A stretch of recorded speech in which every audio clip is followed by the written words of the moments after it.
Revelación capítulo 2, vamos a comenzar con versículo 7, ya hemos visto la iglesia de Efeso y vamos a comenzar ahora, vamos a terminar con la iglesia de Efeso, que esa época de la iglesia termina con la muerte del apóstol Juan en la isla de Patmos. Versículo 7. El que tiene oído, oiga lo que el Espíritu dice a las iglesias. Al que venciere, daré a comer del árbol de la vida, el cual está en medio del paraíso de Dios. Ahora bien, 2:7. Dice aquí, versículo 7, tenemos una promesa, si vencemos. Ahora, estas promesas son para las iglesias en la tribulación, porque se basan en las buenas obras. Mira que dice aquí: el que venciere, daré a comer del árbol de la vida. Bueno, hay un problema doctrinal aquí, porque yo como cristiano ya tengo el árbol de la vida morando en mi ser. ¿Quién es Jesucristo, verdad? Entonces, para nada tengo que vencer para poder comer, tener derecho de comer del árbol de la vida. Eso no es para mí. ¿Ok? En la Biblia se encuentra el árbol de vida en muchos lugares, incluso Proverbios 11:30, donde dice: el fruto del justo es árbol de vida. Que hablando proféticamente, eso tiene que ver con el Señor Jesucristo siendo el árbol de la vida, que entra el ser de la persona al convertirse al Evangelio, y esa persona, una vez salva, esa persona ya tiene el árbol de la vida morando en su ser. Pero aquí menciona también el paraíso de Dios. Ahora ya hemos visto que el paraíso de Dios está en el cielo en este momento. Estaba en la tierra, en el huerto de Edén. Y de ahí se mudó, se traspasó a otro lugar, que era el seno de Abraham, en el corazón de la tierra, en el abismo de la tierra. También se llama infierno. Hay tres partes del infierno: el infierno, el seno de Abraham y el tártaro. Ahora, ese mismo seno de Abraham, que se llama también paraíso, cuando Cristo resucitó, se traspasó nuevamente a otro lugar que se llama el tercer cielo. Pablo dice: yo conozco un hombre por encima de 14 años hace, y el mismo hombre fue trasladado al paraíso. Entonces tiene Pablo visión del tercer cielo, así como Juan tiene aquí visión del tercer cielo en capítulo 4 de Revelación. Vamos a ver eso más adelante. Así que el paraíso en este momento se encuentra ¿dónde? En el cielo. Exactamente. Pero cuando viene la Jerusalén celestial, nuevamente estará aquí el paraíso en la tierra. Entonces, Revelación 22, mira ahí, Revelación 22, dice la palabra de Dios, y este versículo fue cambiado en todas las nuevas versiones. Bienaventurados los que guardan sus mandamientos. Mira, tiene que ver con buenas obras. Y nosotros no somos salvos por las buenas obras. Entonces, esto no tiene que ver con doctrinalmente un cristiano. Esto doctrinalmente tiene que ver con no solamente la tribulación, sino también el milenio. ¿Ok? Bienaventurados los que guardan sus mandamientos, para que tengan derecho al árbol de la vida y que entren por la puerta de la ciudad. Nuevamente, el paraíso, el seno de Abraham, el huerto de Edén. ¿Dónde? Aquí en la tierra. Pero en estos momentos está en los cielos. ¿Ok? Ahora, entonces, volviendo a Revelación capítulo 2, versículo 7, al que venciere daré a comer del árbol de la vida, el cual está en medio del paraíso de Dios. ¿Ok? Esto es doctrina para la tribulación y para el milenio, no para nosotros. Ahora tiene aplicación a nosotros, espiritualmente, porque el Señor nos bendirá, o bendirá. Bendecirá. Bendirá es vender. El Señor nos bendecirá si nosotros vencemos aquí en esta época que se llama la iglesia. Amén. ¿Ok? Pero no tiene nada que ver con la salvación ni la vida que se encuentra por medio del árbol de la vida. No, para nada. ¿Ok? Tenemos que distribuir bien la palabra de Dios. 8. Escribe al ángel de la iglesia de Esmirna. Ahora la palabra Esmirna tiene que ver con mirra, que es un incienso. Y mirra en la Biblia es un incienso que para Dios es un olor suave, que llega a su nariz y tipifica lo que se llama las oraciones de los santos. Así que cuando los santos oran, por no decir rezar, cuando los santos oran a Dios, esas oraciones son para Dios un olor suave, fragancia, un perfume, que me indica a mí que el Señor anhela tener comunión con nosotros. Que últimamente esa es la cosa más importante de la vida de un cristiano, es la comunión que tiene entre él y el Salvador de él, el Señor Jesucristo.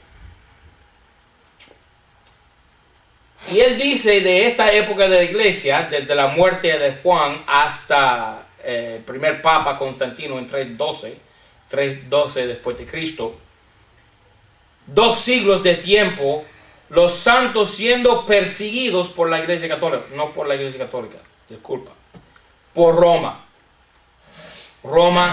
política, no Roma religiosa.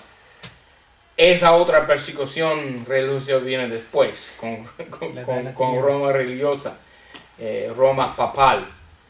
Pero en este momento tenemos los santos siendo perseguidos por Roma política, por César.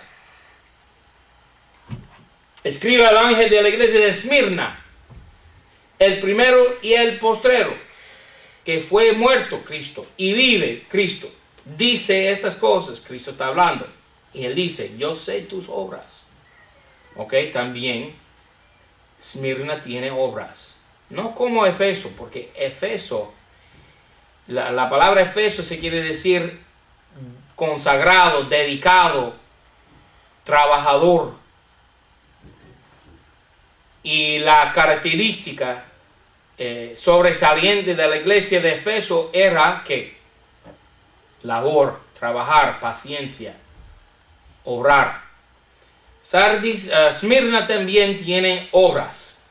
Dice Cristo, yo sé tus obras. Y tu tribulación está siendo perseguida esta iglesia. Perseguida. Y tu pobreza en el imperio romano. Los santos no tenían nada porque vivían ¿dónde? En catacumbas. No tenían con qué, no tenían ni dinero, ni recursos, ni vivienda, no tenían nada. Fueron perseguidos los santos. Tribulación y tu pobreza. Pero dice Dios, pero tú eres rico. ¿Por qué? Porque tenían comunión con Dios. ¿Y por qué tenían comunión con Dios? Porque no tenían más nada, no tenían ni televisor, ni Dickman, ni estéreo, no tenían película, no tenían carros, no tenían casa con aire acondicionado, no tenían nada. Entonces, cuando tú no tienes más nada en la vida que sea de materia, ¿qué tú haces? Tú oras, tú lees tu Biblia, ¿verdad? Amén.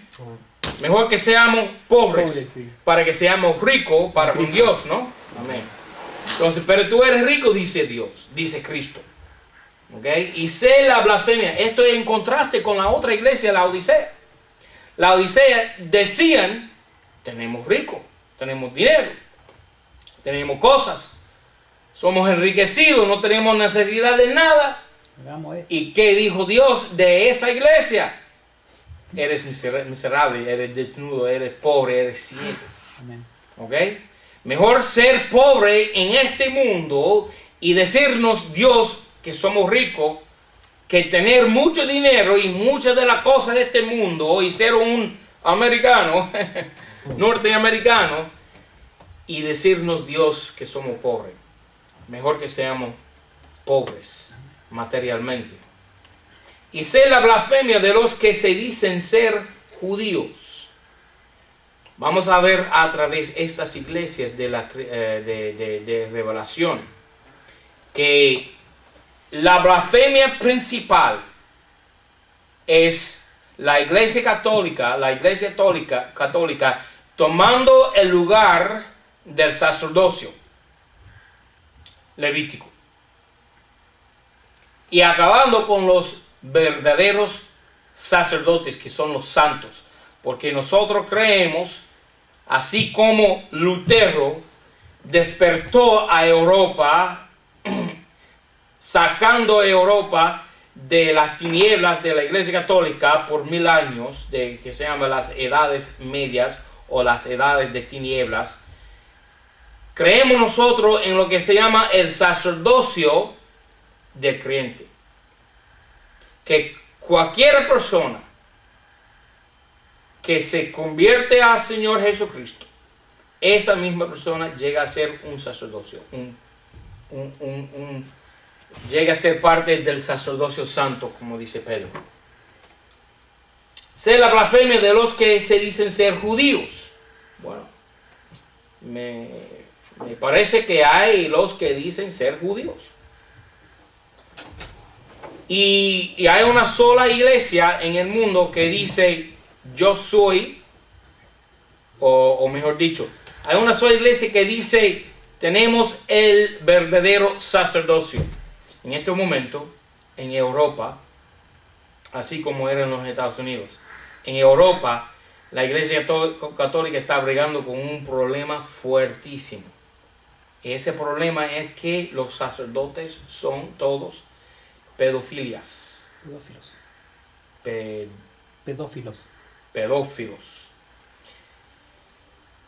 Y eso es una cosa bien sucia. Horrible. Terrible. Y hasta el mismo Papa ahora está bregando con esta situación con su hermano en Alemania. Y con los irlandeses. Y los de irlandés. Pero nosotros aquí en los Estados Unidos hemos tenido este problema hace años. Porque los sacerdotes, se dice que hay como 50,000 sacerdotes aquí en los Estados Unidos. Y ha sido documentado de que 3,000 de los 50,000 son pedófilos. Practican la pedofilia. Pedófilos. Y eso son solamente los casos que han salido a la luz. 3,000 que han salido a la luz. Puede que haya muchísimo más casos aquí en los Estados Unidos de sacerdotes que son pedófilos. Y eso es porque son blasfemadores. Mira que dice, no lo son, sino que son la sinagoga de Satanás. Amén. ¿Ok? La iglesia católica es la sinagoga de Satanás. La sinagoga, una sola sinagoga. ¿Ok? Y ellos tienen todos los ritos de los judíos del Antiguo Testamento. Tienen agua santa, tienen un templo principal en cada plaza central de cada pueblo. En toda América Latina hay una plaza y una catedral con la iglesia católica poniéndose rico, aumentándose dinero de los pobres que viven alrededor.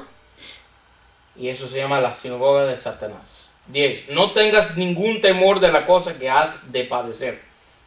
Él está hablando aquí a los santos y él está diciendo, no tengas temor. Amén. Gracias, Señor. No tengas temor, porque Él está en control de todo. Dios controla todo. He aquí, el diablo ha de arrojar a algunos de vosotros a la cárcel, para que seáis probados. Así que el Señor deja que el enemigo nos persiga, para que seamos nosotros probados. El Señor intenta probarnos. Eso nos fortalece. Si el enemigo viene para tentarnos, si el enemigo viene para perseguirnos, si el enemigo viene para echarnos en la cárcel, si el enemigo viene para torturarnos, a fin de cuentas es porque el Señor lo deja hacer, y lo deja hacer para fortalecernos, para esforzarnos, para hacernos más fuertes, para hacernos más fiables para Él, para que seamos cristianos más fuertes. Probados. Y tendréis tribulación de 10 días. Sé fiel hasta la muerte, y yo te daré la corona de la vida. Ahora, vamos a tener tribulación. ¿Ok? Vamos a tener persecución. Vamos a tener muerte. Porque dice aquí, sé fiel hasta la muerte. ¿Y qué nos dará el Señor? Nos dará la corona de la vida. Ahora, hay 5 coronas en la Biblia. Aquí se menciona en Revelación 2 la corona que se llama la corona de la vida. Esto tiene que ver con la persecución. Cuando tú aguantas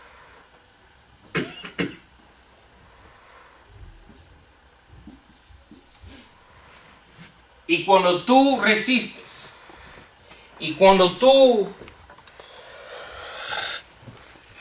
permites que el Señor te prueba por medio de las persecuciones, la Biblia dice que tú recibirás una corona que se llama la corona de la vida. Tiene también que ver con martirio. Martirio, ¿no? Persecución y martirio. Que recibirás la corona de la vida. Mira por favor Santiago 1:2. Santiago 1:2. Hermanos míos, tened por todo gozo cuando caeréis en diversas tribulaciones, sabiendo que la prueba de vuestra fe obra paciencia. Mas tenga la paciencia su obra perfecta, para que seáis perfectos y cabales, sin faltar en alguna cosa. Y si alguno de vosotros tiene falta de sabiduría, demándela a Dios, el cual da a todos dadivosamente, y no os hiere, y serle ha dada. Se llama una corona de vida. ¿Por qué? Por la persecución, por la tribulación, para probar nuestra fe y obrar paciencia. Paciencia que se llama aquí una obra perfecta, para que seamos nosotros perfectos, maduros, cabales, para que tengamos cuerdo en este mundo. También tenemos lo que se llama la corona incorruptible. 1 Corintios 9:24. 1 Corintios 9:24. Mira ahí.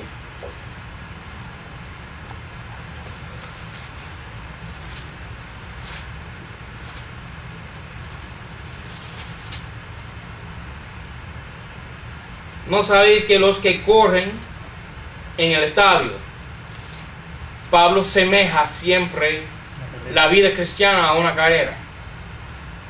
Corren en el estadio, todos corren, mas uno solo lleva el premio. ¿Okay? Tú vas a recibir por esta carrera un premio, un galardón.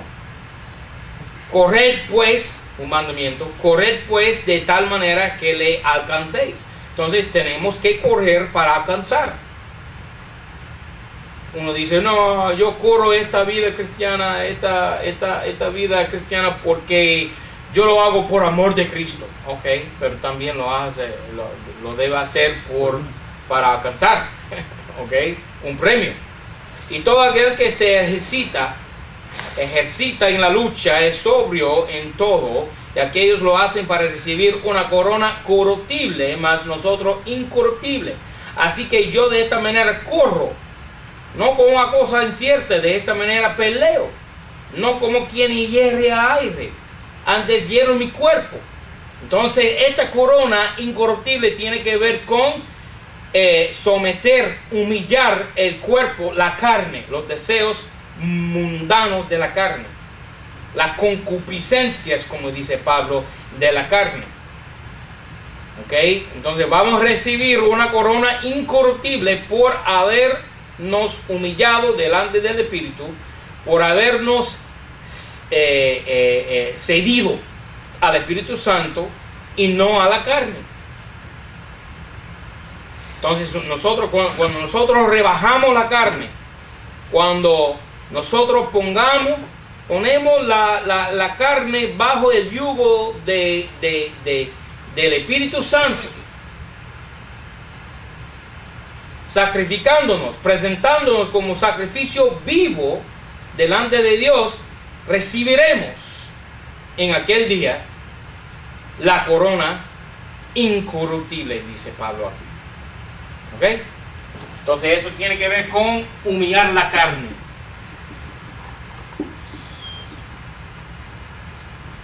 ¿Ok?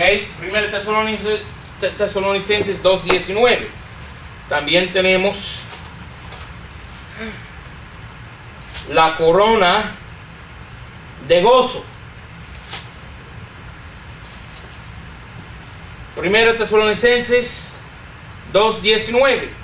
Porque ¿cuál es nuestra esperanza, o gozo, o corona de que me gloríe? Gloríe. Es una corona de gozo, de esperanza.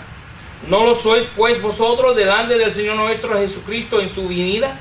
Entonces, cuando yo llegue al tribunal de Jesucristo, yo me presento delante de Él, y Él me va a pedir cuenta por la vida que he vivido aquí en la carne. Y yo voy a tener para Él presentar ¿qué?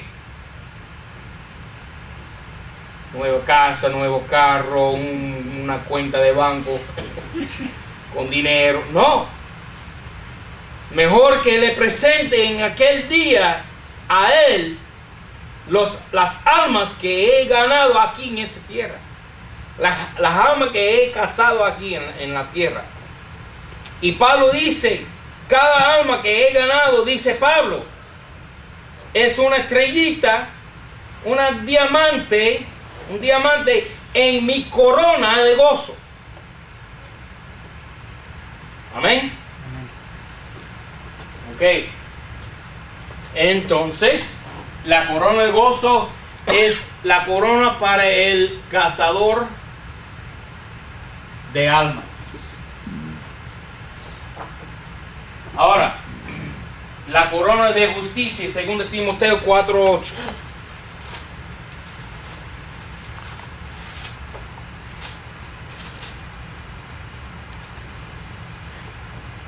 Dice Pablo, 7. Buena milicia he meditado, acabado he la carrera, he guardado la fe. Por lo demás, me está guardada la corona de justicia, la cual me dará el Señor, el juez justo, en aquel día, y no solo a mí, sino también a todos los que aman su venida. Ahora, si tú estás militando una buena milicia y estás buscando la venida del Señor, tú tendrás esta corona de justicia. ¿Ok? Es vivir la vida justa, la vida cristiana. Es la vida de un soldado. Un soldado, ¿qué hace? se mantiene firme en la guerra, en la batalla, sin vacilar, sin detenerse, siempre fiel, mirando hacia su capitán, el capitán de su fe, el autor de su fe, el Señor Jesucristo. Siempre mantenido, mira, un buey en el campo, arando el campo. El campesino lo tiene así, ¿verdad? Y hay un palo en el otro lado del campo y el campesino lo tiene al buey así y siempre tiene sus ojos puestos y fijos en el palo en el otro lado del campo, porque si él quita la mira de ese palito que está en el otro lado del campo, él va a desviar de la línea recta. ¿Ok? Hay que mantener puestos los ojos fijos en el Señor Jesucristo, amando su venida. Y si tú amas su venida, vas a recibir una corona de justicia. Esto tiene que ver con la segunda venida de Cristo. Y por último, 1 Pedro 5, la corona de gloria.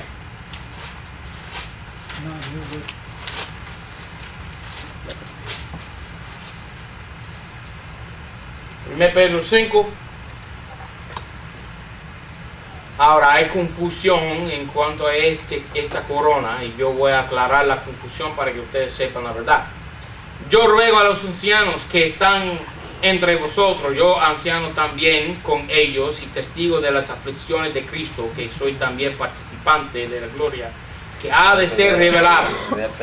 Apacentad al rebaño de Dios que está entre vosotros, teniendo cuidado de él, no por fuerza, mas voluntariamente, no por ganancia deshonesta, sino de ánimo pronto. Ahora, ¿qué dice Pedro? Apacentad el rebaño. Entonces, sí, en el contexto tiene que ver con los pastores. Y por lo tanto, dicen los eruditos, los teólogos y otros falsos enseñadores, que esta corona es solamente para los pastores. Pero digo yo que cualquier persona puede enseñar o predicar o serle fiel para apacentar a otra oveja. Yo creo que es para cada ministerio. Porque todo tiene que ver con el ministerio. Entonces, no solamente para pastores, es para todos los obreros de Dios, los varones de Dios, o también mujeres que enseñan a otros, que son ganadoras de alma. ¿Ok? Cualquier persona que sea fiel en apacentar la palabra de Dios a otra persona. ¿Ok? Sí, puede ser para los pastores que son fieles en a enseñar la palabra. ¿Ok? Pero también puede ser para cualquier persona. Mire que dice Pedro aquí, versículo 3. Y no como teniendo señorío sobre las herencias de Dios, sino de tal manera que seáis dechados de la grey. Y cuando apareciere el príncipe de los pastores, vosotros recibiréis la corona inmarcesible de gloria. La corona de gloria. Para los que son fieles en la palabra. Tiene que ver con la palabra. ¿Por qué enfocarnos en los pastores? Debemos enfocarnos en la palabra que están enseñando los pastores y todos los demás maestros. ¿Okay? Tiene que ver con la palabra. Fiel en la palabra. Okay, volviéndonos a Revelación. Revelación 2. Versículo 11. El que tiene oído, oiga lo que el Espíritu dice a las iglesias. El que venciere, otra promesa aquí, no será dañado de la segunda muerte. Ok. Bueno, otra vez más tenemos la salvación por medio de las obras. Y yo no soy salvo por obras, hermano. Porque Pablo dijo, no por obras para que nadie se gloríe. Entonces, esta aquí es doctrina para quién? no para mí, no para el cristiano, no para la persona que vive en la época de la iglesia, en la época de la gracia, en el siglo de gracia, sino la persona que vive en la tribulación o posiblemente también que vive en el milenio. Pero no tiene nada que ver conmigo, porque yo no puedo ser dañado de la segunda muerte. Es imposible. Imposible. Yo voy a estar presente en el gran trono blanco, pero no como reo, sino como... No condicional. Como testigo. ¿Ok? Porque en el gran trono blanco yo voy a estar mirando lo que suceda a los impíos que han de ser lanzados en el lago de fuego. Todos los reos sí van a aparecer delante del trono del tribunal o del Bema, se llama Bema, ¿okay? Que es la palabra griega, tiene que ver con el trono del juez, ¿okay? Han de aparecer todos delante de Dios y han de ser juzgados. Y para los que vencieren en el milenio, no serán dañados de la segunda muerte. Pero yo no soy, esa promesa no es para mí. Doctrinalmente, espiritualmente se puede sacar una aplicación espiritual, sí, no hay problema. Pero doctrinalmente tiene que ver completamente con una persona en la tribulación o en el milenio que tiene que obrar y tener buenas obras para recibir la salvación. 12. Escribe al ángel de la iglesia que está en Pérgamo. Ahora la palabra Pérgamo tiene que ver con... se quiere decir la palabra Pérgamo, mucho matrimonio. O matrimonio sagrado. Y esto tiene que ver con el matrimonio entre el mundo y la iglesia católica.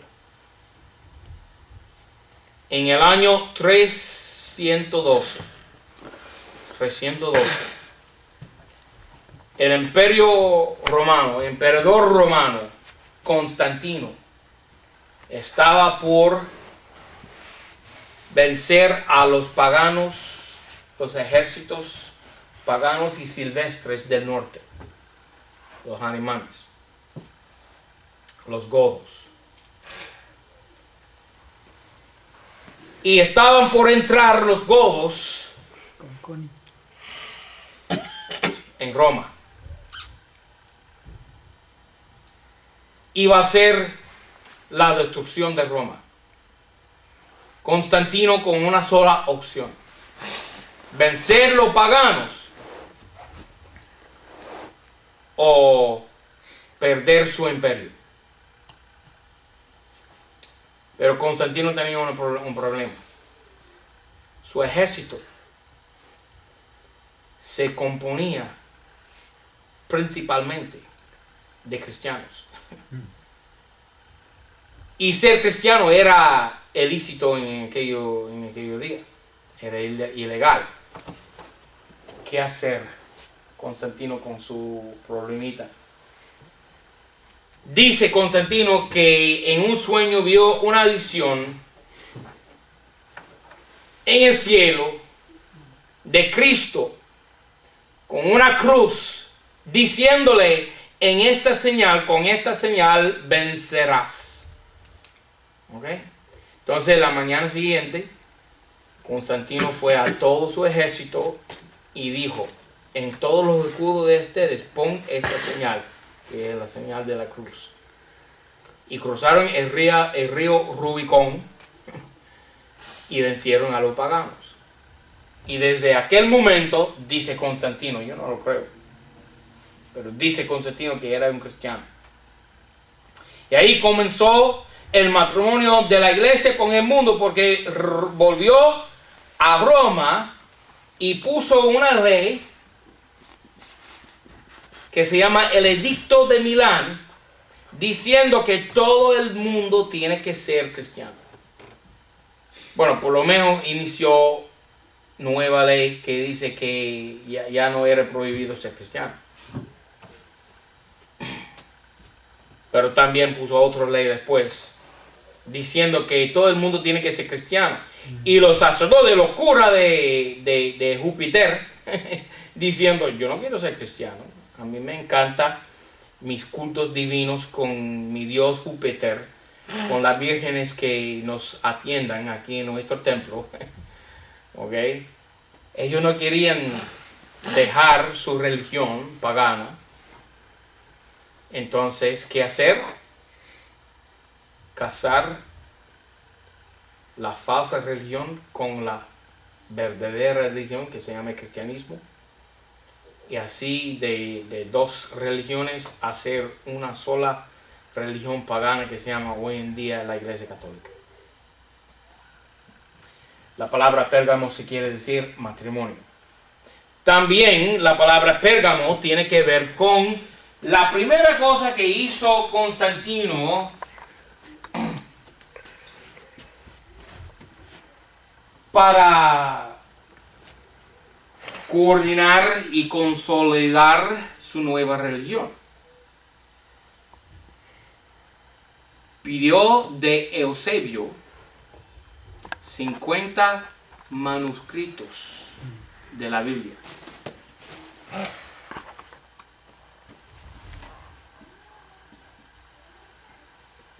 ...50 manuscritos. Ahora, la palabra Pérgamo proviene de la ciudad en Turquía, Asia Menor, Anatolia. La palabra Pérgamo proviene de esa ciudad, Pérgamo, pero esa ciudad fue nombrada Pérgamo por la calidad de cueros, de pieles que producían. Por lo tanto, los manuscritos, los códices, los libros que producían en aquella época, los de mejor calidad, provenían ¿de dónde? De esta ciudad Pérgamo. Por lo tanto, en el lenguaje español, un manuscrito hecho de cuero se llama ¿qué? Pergamino. Se llama pergamino.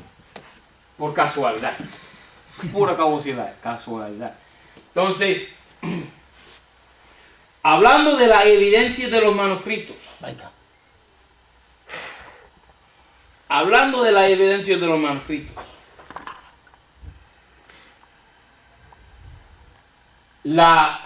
El punto sobresaliente en la historia de la Biblia fue en esta época de Constantino, buscando los manuscritos de Eusebio, hechos de cueros o de pergaminos o de pieles. Y la base de todas las Biblias corruptas tienen que ver con aquellos pergaminos que hicieron Eusebio y Constantino. Vamos a estudiar este asunto más en la clase que se llama Evidencia de los manuscritos. No hay tiempo aquí bregar con esta cosa profundamente, pero debes notar, estudiante, de que la palabra Pérgamo tiene que ver con manuscritos y tiene que ver con el matrimonio del mundo con la iglesia. Escribe al ángel de la iglesia que está en Pérgamo, el que tiene la espada afilada de 2 filos, Cristo, dice estas cosas. Cristo está hablando aquí, así como la otra iglesia. Yo sé tus obras, también tiene esta iglesia obras, y dónde moras, que es en donde está la silla de Satanás. Otra vez más la iglesia católica. ¿Dónde está la silla de Satanás en este mundo? Puede que sea Ciudad de México. Puede que sea Washington, D.C. Bueno, muchos piensan así. Que la silla de Satanás, los musulmanes piensan así. Fidel Castro piensa así, que la silla de Satanás está donde, en Washington, D.C. Pero yo creo que la silla de Satanás no está en Washington, D.C. La Nación Unida, dice Chávez, que huele a... Puede ser Londres, puede ser Moscú, puede ser Beijing. Creo que no. Hay una sola ciudad en todo el mundo que califica como la silla de Satanás, y esa ciudad que vamos a estudiar en Revelación 17-18 es la Iglesia Católica. Vaticano. La silla de Satanás. Y tienes mi nombre y no has negado mi fe. Él está hablando de los cristianos en Pérgamo. Y aún en los días en que fue Antipas, mi testigo fiel, el cual ha sido muerto entre vosotros donde Satanás mora. Antipas. Ahora, Antipas, la palabra Antipas se quiere decir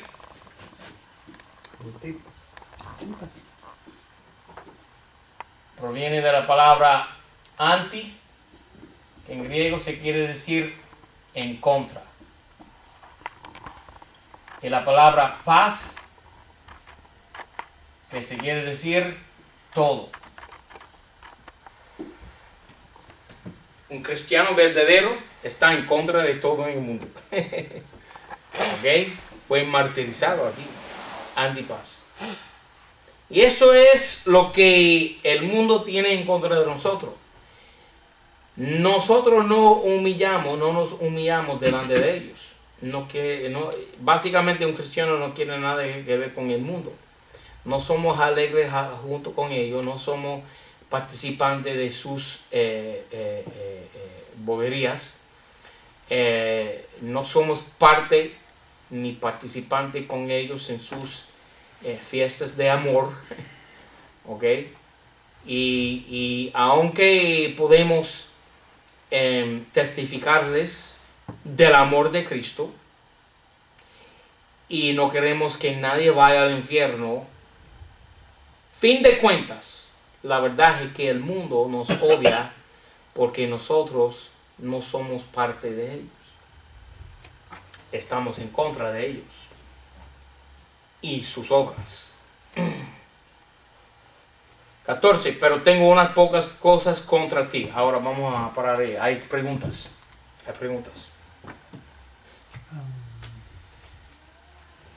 Pastor, los que vayan muriendo en la tribulación, ¿no va a existir la muerte? ¿Van a vivir por años o van a ir muriendo? En la tribulación. Sí. Que siguen viviendo. O sea, porque tienen que perseverar hasta el fin. Sí, yo creo que el diablo ni el anticristo van a tener poder a destruir todo el mundo, matar a todos los seres humanos. Billones de seres humanos van a sobrevivir la tribulación para entrar el milenio y seguirán viviendo en el milenio. Pero ellos van a saber si realmente van a ser salvos o hasta que estén a la presencia de Dios. Salvo en el sentido de sus vidas corporales, sus vidas aquí en la tierra. Espiritualmente salvos no. Muchos se salvarán. Seguirán viviendo, sobrevivirán por la tribulación. Pero van a salvar sus vidas, sus vidas como físicas. Pero la vida y en el milenio tendrán oportunidad de ir a Jerusalén a adorar al Rey y ser salvos. Tendrán derecho, los que guardan los mandamientos tendrán derecho de ¿qué? Comer del árbol de la vida. Pero eso no les significa que sean salvos. Bueno, si tú comes del árbol de la vida, tendrás vida eterna. ¿Ok? Pero tendrás que seguir guardando los mandamientos. Así como los judíos. En el Antiguo Testamento tenían que presentarse delante del tabernáculo, presentar holocausto, ¿verdad? Así que en el milenio también tendrán que presentarse delante del Rey en Jerusalén para poder tener derecho de comer del árbol de la vida. Se basará la salvación completamente en las obras. Ni por la fe se salvará uno. Porque en el milenio la fe es creer lo que no se ve. Y en el milenio se verá Cristo ahí porque estará sentado en su trono. Facilito. Entonces la fe no entra en esa calculación. ¿Ok? Otra pregunta. Ya.